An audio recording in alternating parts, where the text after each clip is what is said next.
जगन्नाथ जी के परम चरण उपासक थे श्री बलराम दास जी। श्री जगन्नाथ जी को पद सेवा किया करते थे, जगन्नाथ जी को पद सुना करके रिझाते थे। सेवा थी उनकी, वो मंदिर के गवैया ही थे।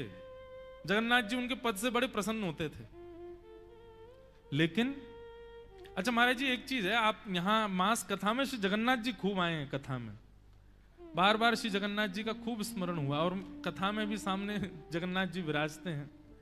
हमारे नाना जी कहते थे, जिनका अनायास स्मरण हो समझो वो आते हैं कथा में, पधारे हैं।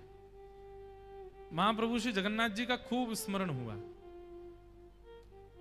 तो श्री बलराम दास जी को सेवा थी, वो ठाकुर जी को पद गा के सुनाते थे, ठाकुर जी रीझते थे। कितनी बड़ी सेवा। एक बार एक कोई वैश्या वहां ठाकुर जी का दर्शन करने आई और बलराम दास जी बैठ के पद गा रहे थे और इनके पद की धुन में वो झूमने लगी और झूमते झूमते उसने नृत्य प्रारंभ कर दिया जगन्नाथ जी के सामने। अब इनकी स्थिति क्या हुई कि ये जगन्नाथ जी को देख करके गाते थे, पर इनका मन उस वैश्या के प्रति आकृष्ट हो गया। अब ये तान, अब ये स्वर जगन्नाथ जी को रिझाने के लिए नहीं लगा रहे थे, अब ये उसको रिझाने के लिए लगा रहे थे। वो रीझे,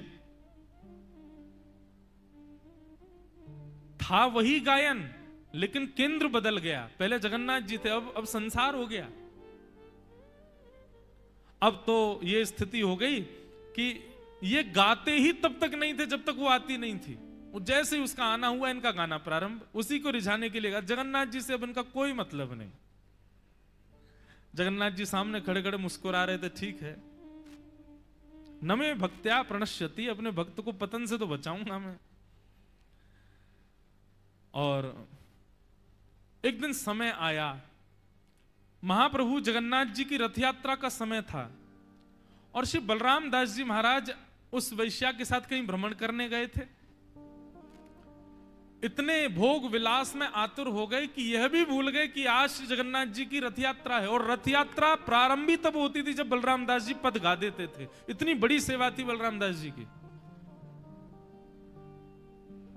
बलराम दास जी महाराज भोग विलास में संलिप्त हैं, लेकिन आज प्रातःकाल जैसे ब्रह्म मुहूर्त में देखा, नगर के लोग सब जय जगन्नाथ कहते कहते दौड़ रहे हैं। अचानक से उन्होंने चिंतन किया, आज क्या है? ओहो, आज तो महाप्रभु जगन्नाथ जी की रथ यात्रा है। अपनी स्थिति को देखा और देख करके मन में विचार, आत्मग्लानि होने लगी। राम राम राम, मैंने क्या किया? इतनी बड़ी सेवा मुझे मिली ठाकुर जी की और मैंने उस सेवा से एक कन्या को प्रसन्न किया, एक वैश्या को प्रसन्न करने में लगा दिया। आज मैं ये तक भूल गया कि आज रथ यात्रा है। अच्छा, बलराम दास जी की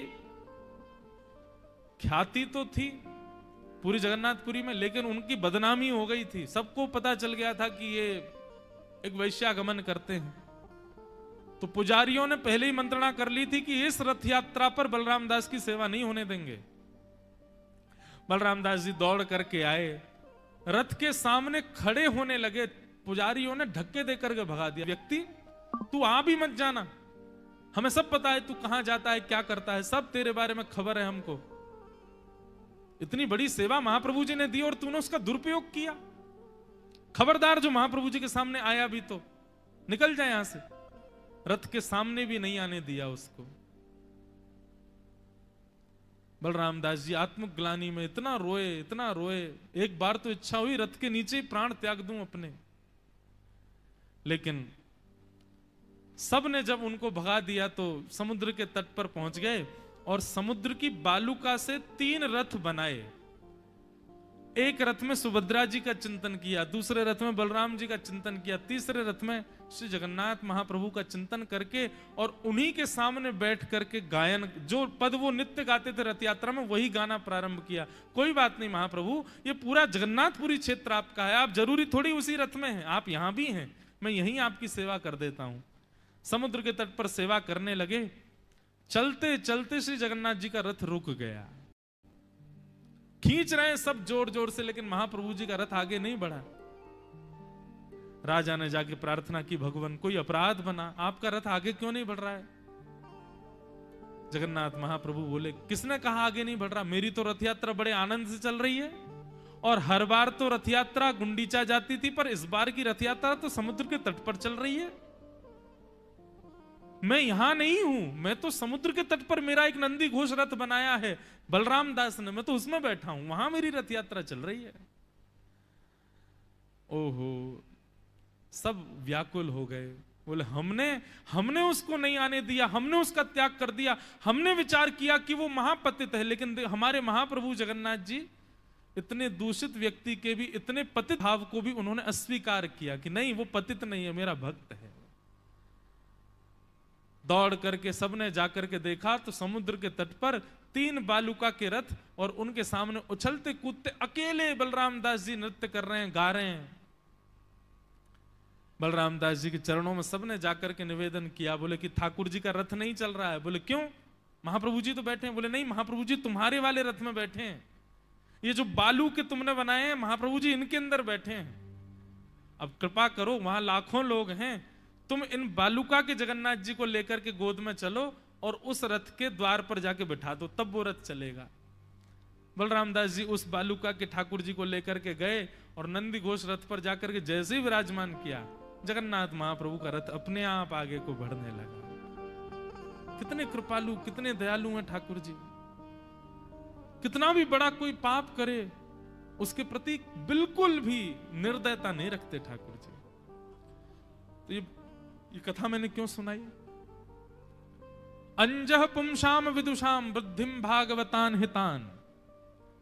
भक्ति पथ, वैष्णव पथ पर एक बार यदि आप चलने लगे तो आपका पतन, ठाकुर जी की चिंता हो जाती है कि इसको कैसे बचाया जाए, ये मेरे पथ का पथिक है, इसका पतन नहीं होना चाहिए। ठाकुर जी उसकी रक्षा करते हैं, उसको पुनः बचाते हैं। और यदि तब भी ठाकुर जी के प्रयास करने के बाद भी वो नहीं बचा तो नरक में भी इतना भयानक उसको पीड़ा मिलती है कि तेरे को तो ठाकुर जी बचाना चाह रहे थे, फिर भी नहीं बचा, तू फिर भी नहीं माना। इसलिए भैया, भक्ति पथ, वैष्णव पथ के लोग सदा सावधान रहो, कभी कोई ऐसा अपराध हमसे ना बने। अपराध बनने के बाद भी ठाकुर जी अपॉर्चुनिटी दें कि संभल जाओ, तो उसी समय संभल जाना।